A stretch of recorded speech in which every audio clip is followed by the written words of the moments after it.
A tese 111 é uma tese interessante do MP de São Paulo ligada a crime de roubo.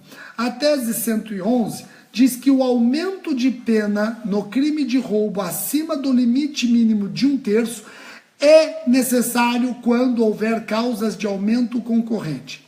Essa tese está dizendo o seguinte: juiz, se você se depara com um crime de roubo, objeto de denúncia do Ministério Público, comprovada a materialidade e a autoria, sendo esse roubo composto de 2 circunstâncias ou mais majorantes do artigo 157, parágrafo 2º, não podemos aplicar a majorante no mínimo de 1/3.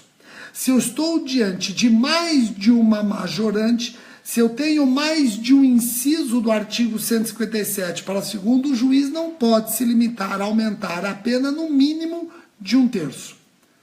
Ninguém quer aqui furar súmula do STJ, súmula 443 do STJ, que diz que o juiz não tem que ficar contando causas de aumento, tem que valorar as causas de aumento. Ninguém está querendo furar essa tese já sumulada no STJ. O que o MP está querendo dizer com essa tese é o seguinte: juiz, você no momento de valorar as majorantes, se deparando com mais de uma, não se limite a aumentar a pena no mínimo de 1/3. Essa pena tem que ser majorada acima do mínimo, tá ok? É a tese 111 do MP de São Paulo. Agora vejam, essa tese, ela foi cancelada. Essa tese, ela foi cancelada em 2004. E quando ela foi cancelada, alguns chegaram a falar: então o MP de São Paulo, ele se contenta com esse aumento de 1/3? Não, o MP de São Paulo cancelou essa tese exatamente porque agora tem súmula no STJ que diz que o juiz deve sempre valorar. Então, a pena pode ficar acima do mínimo até mesmo com uma só circunstância majorante. Até mesmo uma circunstância majorante. Apesar desta tese ter sido cancelada, é importante vocês entenderem que o MP, ao cancelar esta tese, ele não está abrindo mão do seu conteúdo. É que agora ele tem uma súmula do STJ que dá força e o juiz está autorizado a aplicar a causa de aumento acima do mínimo até mesmo quando ele estiver diante de uma só majorante. Tá ok? Joia? Do jeito que estava construindo a tese, ficava parecendo que o MP admitia o aumento do mínimo quando diante de uma majorante, só não admitia o aumento no mínimo quando diante de pluralidade de majorantes. Não, o MP ao cancelar essa tese, ele está feliz com a súmula 443 do STJ. Ele está dizendo: agora eu sei que o juiz pode aplicar a pena acima do mínimo, até mesmo quando diante de uma só majorante. Tá ok? Joia? Súmula 443 do STJ, estou me perguntando, acho que é esse o número, não estou consultando aqui, estou falando de cabeça. Podemos prosseguir? Então vamos lá. A tese 112 diz respeito aos juizados especiais criminais. A tese 112 diz que a transação penal é ato discricionário do representante do Ministério Público. Se houver recusa deste, o juiz deve remeter os autos ao Procurador-Geral de Justiça por aplicação analógica do artigo 28 do CPP. Quem propõe a transação penal é o Ministério Público, ponto e acabou. Se eventualmente o promotor se recusa a propor, a oferecer transação penal, e o juiz entende que o promotor está se recusando injustificadamente, o juiz não pode oferecer transação de ofício no lugar do promotor. O juiz deve aplicar o artigo 28 do CPP por analogia. O juiz deve remeter aqueles autos ao Procurador-Geral de Justiça. E aí o Procurador-Geral de Justiça, ele pode concordar com o promotor e se recusar a oferecer a transação, ele pode discordar do promotor e oferecer a transação, ou ele pode discordar do promotor e, inclusive, designar promotor para oferecer a transação. Também é possível, apesar de o artigo 28 do CPP não prever, também é possível que o Procurador-Geral de Justiça, antes de decidir se o promotor tem razão ou não ter, pode determinar a realização de diligências, tá ok? Joia? Vamos lá. Tese 113, ela está falando do crime de roubo e extorsão, sendo inadmissível a continuidade delitiva. A tese 113 diz que se o agente subtrai objetos da vítima e obriga a assinar cheques ou a retirar dinheiro de caixa eletrônico, pratica crimes de roubo e extorsão em concurso material. Já foi probleminha de concurso da magistratura de São Paulo. A magistratura de São Paulo já cobrou um fato como esse, um cenário criminoso como esse, onde o assaltante, além de assaltar a vítima, sua carteira, veículo e objetos pessoais, na posse do seu cartão bancário, exige da vítima a senha para poder retirar dinheiro de caixas eletrônicos. Vejam, esse agente, na verdade, praticou dois crimes. Ele praticou o roubo, quando subtraiu carteira, veículo e objetos pessoais da vítima, e em seguida, ao exigir a senha do cartão para realizar saques em caixas eletrônicos, ele praticou extorsão. Então ele praticou dois crimes, roubo e extorsão. O MP tem a tese de que você não pode reconhecer continuidade delitiva nesse caso. Apesar de serem crimes contra o patrimônio, estão previstos em tipos distintos, então não são da mesma espécie. O agente deve responder pelos dois crimes em concurso material, artigo 69 do nosso Código. Tá joia? Vamos agora para a tese 114. A tese 114 é uma tese relacionada ao crime de roubo. A tese 114 está dizendo que o roubo com emprego de arma incide a majorante, mesmo que a arma não seja apreendida, sendo desnecessário laudo pericial. No crime de roubo, para o reconhecimento da causa de aumento de pena pelo emprego de arma, não é necessária a apreensão do instrumento utilizado ou de laudo pericial, por ser de natureza subjetiva. Essa tese do MP de São Paulo coincide com as posições do STF e do STJ, mas convenhamos, ela acaba sendo incoerente com o cancelamento da súmula 174 do STJ. Quando o STJ cancelou a súmula 174, é porque ele não está mais preocupado com a maior intimidação da vítima, ele está preocupado com a maior potencialidade lesiva do instrumento. Mesmo o STJ tendo cancelado a súmula 174, que autorizava o aumento quando houvesse emprego de arma de brinquedo, por exemplo, mesmo o STJ tendo cancelado essa súmula, continuou entendendo dispensável a apreensão e a perícia na arma. O STF também entende dispensável a apreensão e perícia na arma. A tese do MP segue essa linha. É dispensável a apreensão ou o laudo pericial na arma. Tá ok? Vamos para a tese 115. Na verdade, a tese 115 ela foi cancelada. Não vou perder tempo. Vamos direto para a tese 116. A tese 116 é complicada. A tese 116 ela não tem muito amparo na doutrina. A tese 116 diz o seguinte: em sede de revisão criminal do júri, o Tribunal de Justiça pode determinar seja o réu submetido a novo julgamento, se entender que a decisão dos jurados é manifestamente contrária à prova dos autos, não podendo alterar a decisão do conselho de sentença. Então vejam, nós sabemos que no júri vigora o princípio da soberania dos veredictos, certo? Certo. Mas essa soberania, ela é temperada, ela admite algumas exceções. Por exemplo, apesar de a decisão do conselho de sentença ser soberana, admite revisão criminal. Agora, preste atenção, a revisão criminal só pode ser a favor do réu.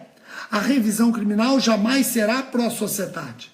Vamos imaginar que o condenado no procedimento do júri ingressa com uma revisão criminal e, surgindo uma prova nova, ele consegue demonstrar que aquela decisão do conselho de sentença é absurda.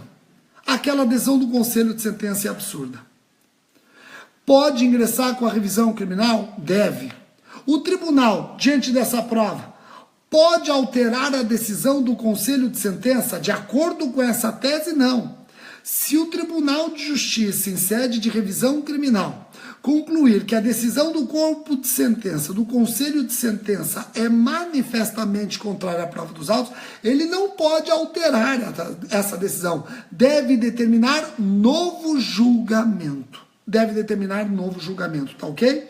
Agora, essa tese, quem estuda aí por livros de doutrina, deve estar falando, pô, Rogério, eu já li decisões dizendo que o Tribunal de Justiça, em sede de revisão criminal, pode sim alterar a decisão do conselho de sentença. Cuidado, a tese do MP não autoriza e essa tese pode ser cobrada na sua prova. Vamos agora para a tese de número 117. A tese de número 117, ela é muito parecida com a tese 112, mas a tese 117 está relacionada à suspensão condicional do processo, artigo 89 da Lei 9.099/95. A tese 117 diz que a suspensão condicional do processo é ato discricionário do representante do MP. Se houver recusa deste, deve o juiz remeter os autos ao Procurador-Geral de Justiça, por aplicação analógica do artigo 28. Ou seja, se o promotor se recusar a oferecer a suspensão do processo e o juiz entende que a recusa do promotor é injustificada, o juiz não pode conceder a suspensão do processo de ofício. O juiz deve aplicar, por analogia, o artigo 28 do CPP. O juiz deve remeter os autos ao procurador-geral e o procurador-geral vai decidir se insiste na recusa, o procurador-geral vai decidir se oferece a suspensão do processo, se designa outro promotor para fazê-lo ou até mesmo requer diligências antes de decidir esse conflito. Tá ok? A tese 118 está falando do réu revel citado por edital e a prova testemunhal. Essa tese 118 foi cancelada, então eu não vou perder tempo com a tese 118. A tese 119 fala da apropriação indébita. A tese 119 do MP de São Paulo fala da apropriação indébita. Consumado o crime de apropriação indébita, o ressarcimento do prejuízo não afasta o caráter ilícito do fato, servindo tão somente para diminuir a pena. Nós temos tese, principalmente a da defesa, de que na apropriação indébita, reparado o dano, não haveria a necessidade da punição. Para alguns, sequer haveria o crime. Mas isso é uma criação de parcela da doutrina com base em política criminal que o MP não aceita. A reparação do dano na apropriação indébita, como acontece também no crime de furto, etc., a reparação do dano vai ser considerada pelo magistrado como diminuição de pena se for anterior ao recebimento da denúncia, arrependimento posterior. Ou, se a reparação do dano for posterior ao recebimento da denúncia, mas antes da sentença, pode ser uma atenuante de pena. Porém, jamais retirará o caráter ilícito do fato. O fato é típico, ilícito e culpável. Tá ok? É a tese 119. A tese 120 foi cancelada, estava relacionada à contravenção penal de falta de habilitação. A tese 121 fala da consumação do roubo impróprio. O roubo impróprio se consuma com o emprego da grave ameaça ou violência à pessoa. Então, o artigo 157, parágrafo 1º, que traz o roubo impróprio, também chamado de roubo por aproximação, se consuma com o emprego da violência ou grave ameaça. Lembrando que no roubo impróprio, o agente primeiro se apodera da coisa e depois emprega a violência ou grave ameaça. Diferente do roubo próprio do caput. No roubo próprio, o agente primeiro emprega a violência ou grave ameaça ou qualquer outro meio para depois subtrair. Então, cuidado com isso. roubo próprio do caput, o agente primeiro emprega violência, grave ameaça ou qualquer outro meio e depois subtrai. Roubo impróprio ou por aproximação do parágrafo primeiro. O agente primeiro se apodera da coisa e depois vê-se obrigado a empregar violência ou grave ameaça para garantir a detenção da coisa ou a sua impunidade. A tese 121 está falando que esse roubo impróprio do 157, parágrafo 1º, se consuma com emprego da grave ameaça ou violência. Tá ok? Já a tese 122 fala da denúncia nos crimes societários, desnecessidade de individualização da pena. Eu coloquei um artigo no meu site jurídico.com comentando uma recente decisão do STF, da segunda turma do STF, de fevereiro ou março deste ano, concordando com a tese do MP. Ou seja, nos crimes societários ou de autoria coletiva, não é imprescindível que a denúncia descreva a participação pormenorizada de cada acusado. É necessário que descreva pelo menos o modo como os coautores concorreram para o crime. Repito, em fevereiro ou março desse ano, o STF decidiu exatamente nesse sentido. Se você quer se aprofundar sobre essa decisão, vá lá no meu site jurídico.com. Tem um artigo meu onde eu comento isso. Tá ok? A tese 123 é uma tese tranquila, ela está de acordo com a jurisprudência dos tribunais superiores. Você não pode confundir gravação de conversa telefônica por um dos interlocutores com interceptação de conversa. A gravação de conversa telefônica por um dos interlocutores é prova legítima. É prova legítima. A gravação de conversa telefônica por um dos interlocutores é legítima como prova no processo penal. Tá ok? Isso é tranquilo, você já sabe a diferença da gravação de um dos interlocutores ou a gravação por terceiro que não faça parte da conversa. As consequências como são diferentes. Tá ok? A tese 124, ela está falando de transação penal e suspensão condicional do processo em crimes com pena de multa alternativa. O MP de São Paulo não admite isso. Rogério, eu queria que você desse o exemplo para ficar fácil. Vocês sabem que o furto privilegiado é punido, ou com redução de pena, ou com substituição de pena, ou só com pena de multa.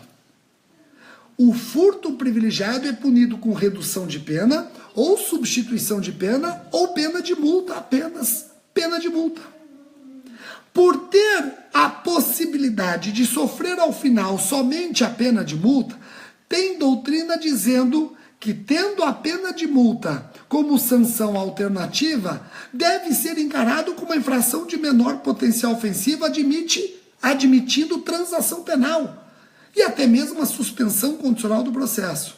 O MP fala, nananina, o crime pode eventualmente sofrer sua multa ao final, vai depender do magistrado. Não pode o promotor ficar aplicando pena antecipadamente. A tese 124 diz que nos crimes onde haja pena de prisão ou multa, é o caso do furto privilegiado, por exemplo, deve ser considerada a pena privativa de liberdade, não a pena pecuniária para os efeitos de transação penal e suspensão condicional do processo. Repito, crimes que sejam punidos com pena privativa ou multa, a multa é a alternativa, a pena que vai ditar se a infração é de menor potencial ofensivo ou não é exatamente a pena privativa de liberdade. Conseguiram entender? Joia? Vamos para a tese 125. A tese 125 está de acordo com as posições dos tribunais superiores. Está de acordo com o HC 104.410 do Supremo. A tese 125 do MP de São Paulo diz que o legislador penal brasileiro não está proibido de prescrever crimes e contravenções penais de perigo abstrato. Crime de perigo abstrato, por si só, não viola o princípio da lesividade ou ofensividade. Por isso que o MP de São Paulo entende que embriaguez ao volante é crime de perigo abstrato, porte de arma é crime de perigo abstrato, tráfico de drogas é crime de perigo abstrato. E o legislador pode sim criar crimes de perigo abstrato. Criando crimes de perigo abstrato, o legislador não está afrontando a Constituição, ele está protegendo de modo eficiente o bem jurídico tutelado. Tem crimes que nós precisamos tutelar o bem jurídico, presumindo o perigo advindo da conduta. Tá ok? Joia? Então o HC 104.410, oriundo do Rio Grande do Sul, julgado pelo Supremo, diz exatamente a mesma coisa. Crime de perigo abstrato, por si só, não é inconstitucional. Tá ok? Tese 126 está relacionada a crimes de responsabilidade de prefeito municipal. Crimes de responsabilidade praticados por prefeito municipal, taxados no Decreto-Lei 201/67, estão sujeitos a condenação sujeita o prefeito à perda do cargo. A condenação sujeita o prefeito à perda do cargo. Qual é o detalhe importante aqui? É que no Código Penal, a perda do cargo depende de decisão motivada do magistrado. O artigo 1º, parágrafo 2º do Decreto-Lei 201/67 não exige decisão motivada do magistrado. É uma perda automática do cargo.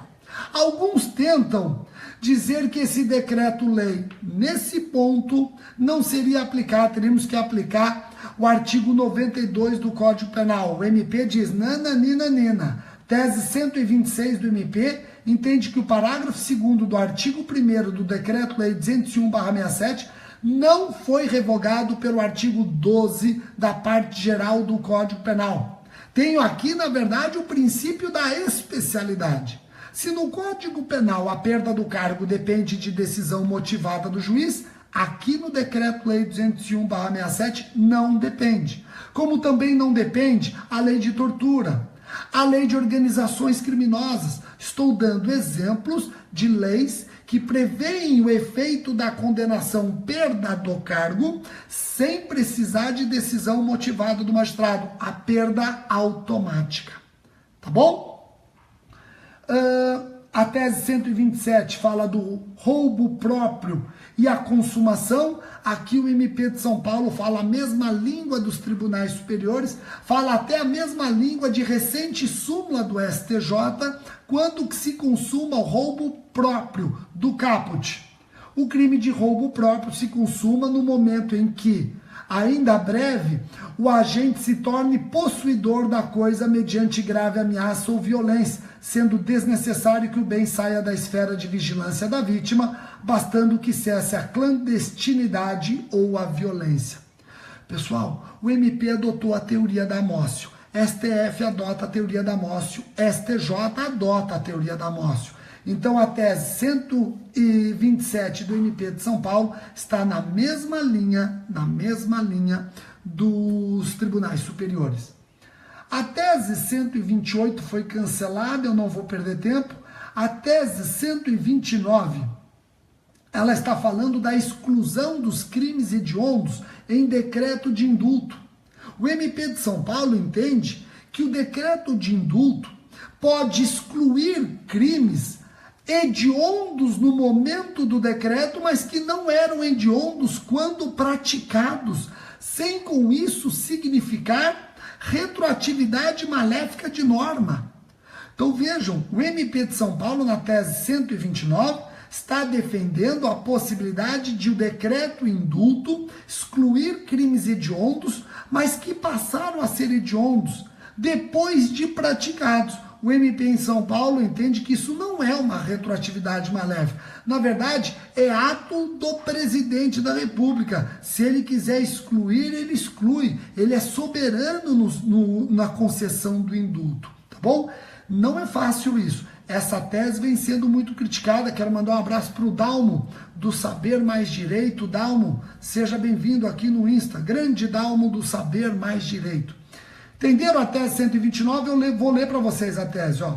O decreto presidencial que concede indulto coletivo pode ser parcial, seja para beneficiar condenados por certos delitos, seja para excluir os condenados por outros. Essa exclusão pode fazer-se com a simples referência aos crimes que a lei classifica como hediondos, ainda que praticados antes da lei entrar em vigor. Olha que interessante, olha que interessante.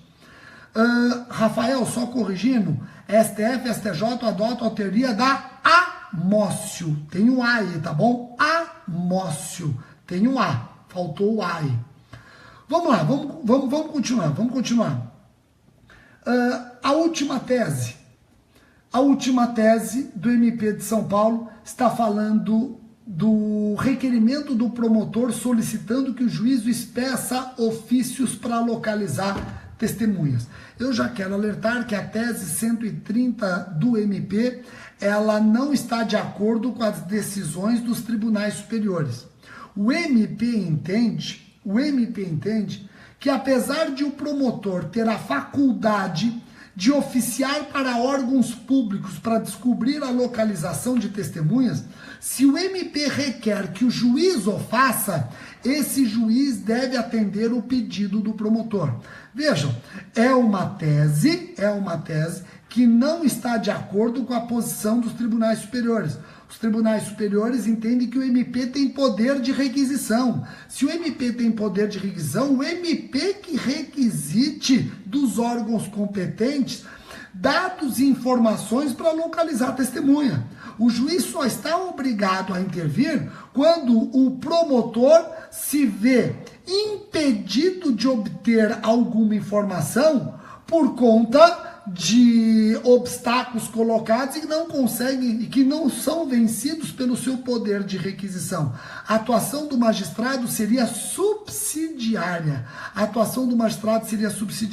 A tese 130 diz que o MP pode expedir ofícios a órgãos públicos para localizar testemunhas. No entanto, esta faculdade não desobriga o juiz de atender ao requerimento do MP no mesmo sentido. O MP defende isso. Os tribunais superiores defendem que o juiz deve agir subsidiariamente. Tá ok? Joia? Ficou fácil? Então nós chegamos hoje na tese 130 do MP de São Paulo. A galera do Periscope teve dificuldade de acompanhar, aconteceu algum problema aí. No Insta correu tudo bem, no Face também. Esse vídeo vai para o meu canal do YouTube, fiquem tranquilos. Tá bom? Muitíssimo obrigado pela atenção. Eu volto amanhã nós não teremos o grupo de estudos, domingo à noite, amanhã não teremos o nosso vídeo costumeiro, porque amanhã eu estou indo para o Acre. Eu palestro segunda-feira em Rio Branco, de manhã no MP de Rio Branco, à tarde no TJ de Rio Branco e à noite na UFAC, no Teatro da UFAC, tá bom? Por isso que amanhã não teremos aquele costumeiro vídeo às 10 horas da noite. Obrigado a todos pela atenção e até o próximo vídeo. Tchau, tchau.